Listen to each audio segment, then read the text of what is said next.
大家好，欢迎回到松树新语。今天啊是2023年的4月28号，星期五啊，那是五一前的最后一个工作日啊，明天开始放小长假了就。那今天呢，先给大家聊一聊啊，国内的两条比较有意思的消息，一个就是天气啊，和五一出行有关的。根据中央气象台发布的沙尘暴蓝色预警啊，我还特意看了 NASA 的 World View， 确实受这个冷空气和大风影响呢，那么从4月28号8点开始到明天啊，就是29号的8点，在西北、华北，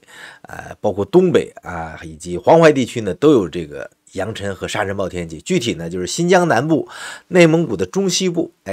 甘肃北部、东部、宁夏、陕西、四川盆地北部，像山西、河北北部这一线过来，到河南、山东，到江苏西北部、安徽北部，甚至湖南北部、湖北北部，就神农架地区都有这种扬沙或者浮尘天气。从 NASA 的 World View 上看啊，还是很大的一片。其中啊，像内蒙西南部、甘肃的东北部、宁夏的中北部啊、陕西西北部呢，就是比较大的这种PM10可能要爆表的这么一种天气。这种沙尘暴天气啊，今年呢已经出现了多次啊，确实是这个气候啊有点不正常。我印象中我专门做过视频的可能就有4次啊。那么现在已经很快进入五一啊，这个南方呢逐渐进入雨季和梅雨季节，北方呢还是比较干旱，所以啊，这对于五一出行啊可能是多少是有点影响，不过影响不大。那么五一之后啊，实际上在黄淮地区呢，包括华东啊、长江中游都有小的降雨啊，主要降雨还是集中在南方。这是五一前的这个沙尘暴天气，给大家介绍一下。这你又得戴上口罩了，如果你是在这个沙尘暴地区出行的话。那么第二个，这个聊一聊这个关注才能点餐这个话题。去过饭馆吃饭的朋友都知道啊，中国大陆现在吃饭消费不用掏现金啊，扫码就行，确实方便。但是呢，在点餐的时候，往往呢你需要关注他的公众号、他的小程序、他的网站，你才能点餐。那现在啊，已经有挑刺的律师指出啊，要求消费者扫码后才能点餐。关注微信号才能点餐这种呢是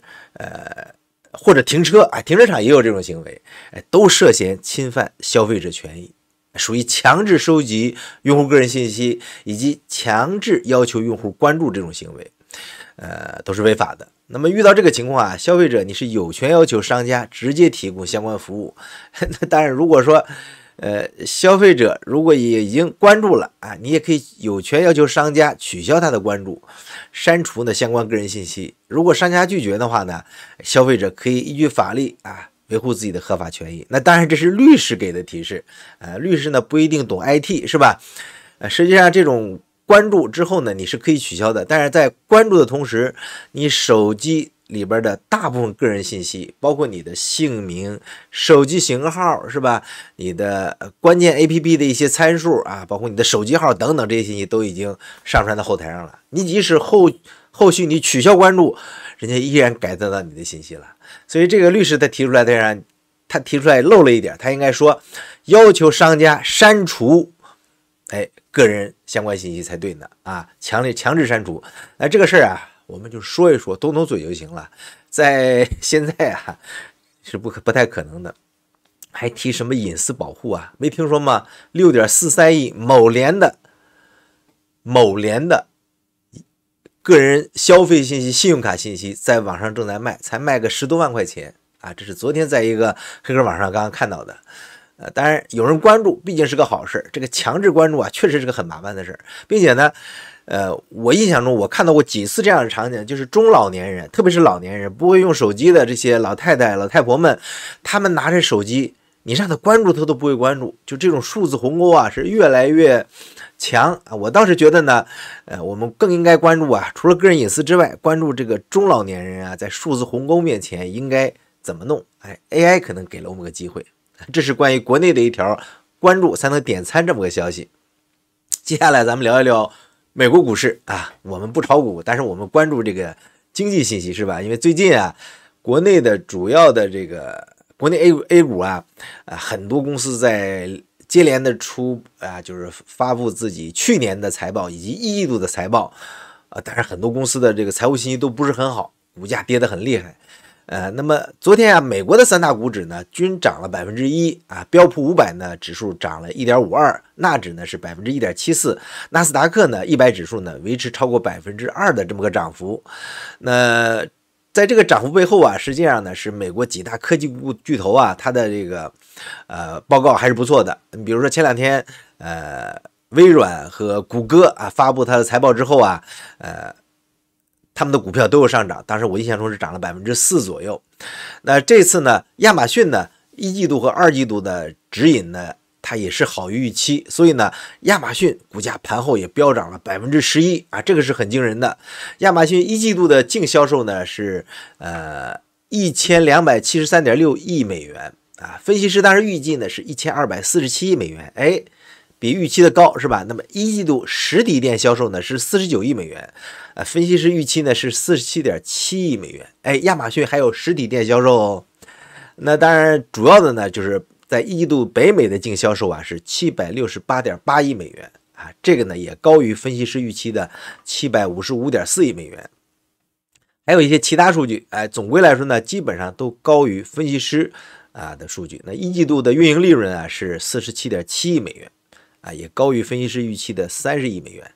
所以呢，这个在1季度的运营利润率啊是3.7%，哎，高于分析师预期的2.38%呢，高了1.4个百分点几乎。所以呢，亚马逊涨了11%呀，就是10.9%。我们前面讲过啊，谷歌呢当时发布了1季度报告之后呢，是涨了3.74%啊，3.74%。微软呢是涨了3.2%，接近4%。那 Meta 呢 Platform 就是 Facebook 的母公司啊，也公布了业绩报告之后呢，收涨了13.93%。哎，所以呢，看起来啊，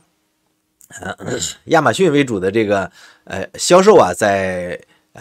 后疫情时代啊，在疫情结束之后呢，看起来这个势头不错。这些主要的 IT 公司啊，受 ChatGPT 以及 AI 的各种各样的利好，当然他们过去运营的效果也比较好，所以整个美国股市这个大科技公司啊，有不少财报啊还是不错的。另外我还比较感兴趣的一个图像处理公司，应该叫 Pinterest 吧 ，Pinterest。P 加个 interest 的就 Pinterest， 它是个图片公司，它有一个 Chrome 的插件，你可以在浏览器里面呢直接处理这个它的图片网站上的图片。我也用这个软件，它有很多比较精彩的好的图片。它的1季度营收啊是6.026亿美元啊，分析师预期呢是5.928亿美元，所以呢也高于这个分析师预期啊。那么它的这个1季度调整后啊，它的所谓的这个EBIT 啊是0.27美元啊，整个的运营参数来说呢不算太好，但是也不是很差，但是它呢还是跌了，因为它2季度啊这个增速呢不是太快啊，所以呢它的这个美股盘后啊跌了9%啊，这是几个美股的消息。那么还有一个关于美国啊这个财报啊美国金融的消息呢，就是我们前面讲过 Bloomberg 出了一个Bloomberg GPT 啊，就是彭博社啊出了一个自己的财务分析的大模型脚本，就是 Bloomberg GPT， 哎，它能呢看懂美联储的财报，美联储的发布的报告啊，能看懂呢你这个报告是鹰派呢还是鸽派呢，是趋于强硬呢还是趋于缓和。那当然啊，那彭博社在做，它的其他的同行也在做。那小摩呀，他也做了个新模型，就是摩根大通呢发布了一个有人工智能驱动的这个模型啊，它旨在破译美国央行信息，发现潜在的交易信号。根据美联储过去25年来的发布的历次声明和官员讲话呢，这个摩根大通的经济学家运用 ChatGPT 语言模型来检测政策信号的期限，并根据所谓的鹰鸽指数，从宽松到限制性进行打分通过呢把这个就是这些指数与一系列的资产表现进行比较。后来经济学家就发现人工智能工具呢可以预测政策的变化，比人更敏感，并且可以发出提醒你交易的这个信号。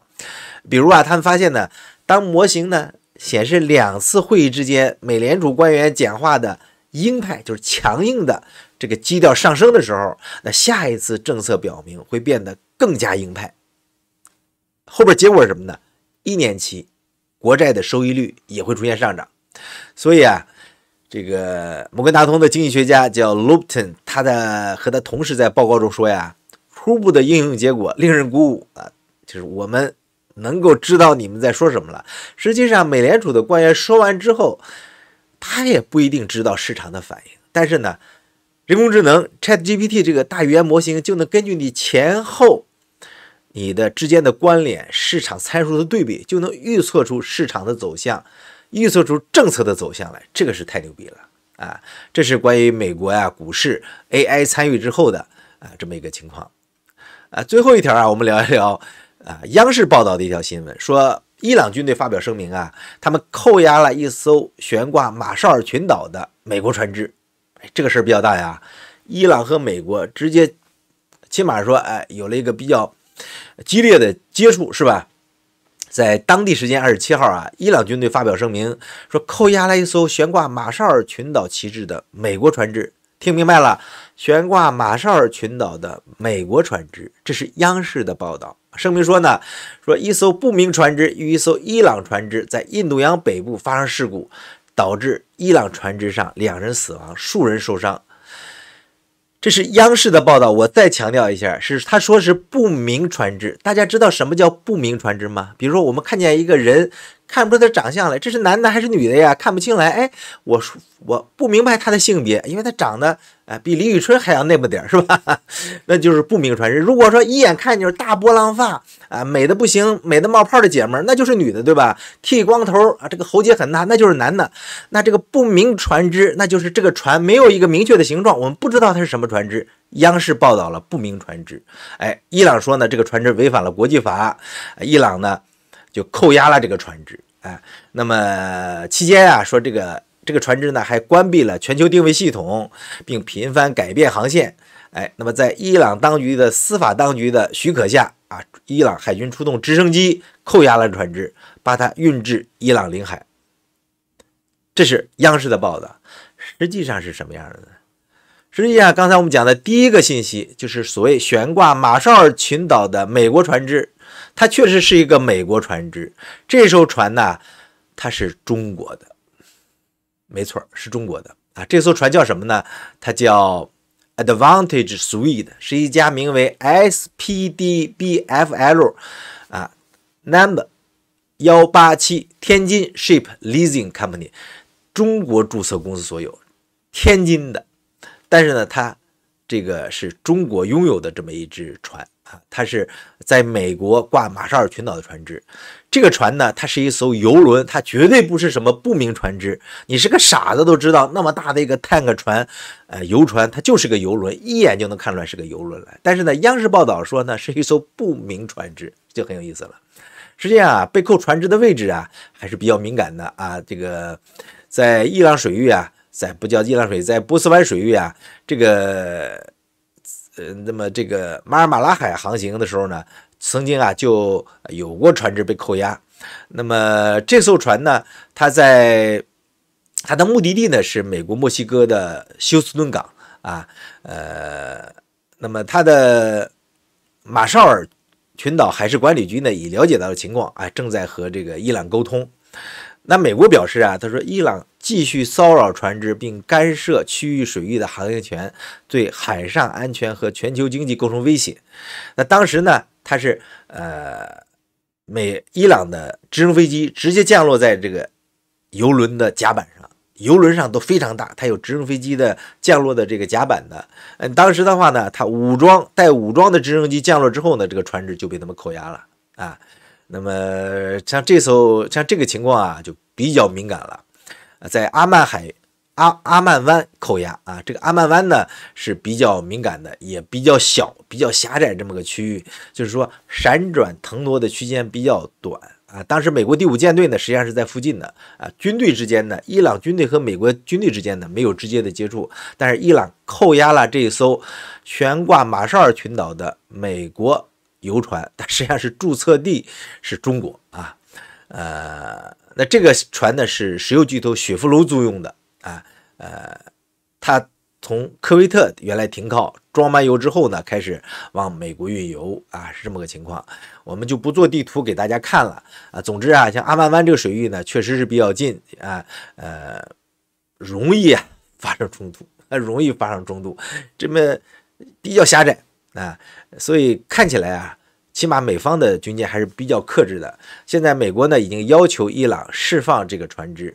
那当然了，如果说这个游轮确实和伊朗的一个船发生了碰撞，造成了伊朗的船员的事故啊，甚至人员死亡，那你承担这个赔偿啊、民事赔偿各方面是应该的。但是呢，如果是类似于说啊这种骚扰啊，这个像索马里海盗那样的围着你的游轮转啊，你就撞上去了，那谁也没办法。所以这个报道啊，相关情况呢还需要继续看一下。起码来说呢，它不是一艘央视所说的不明船只，是一艘游轮，是一艘傻子看见都知道的游轮。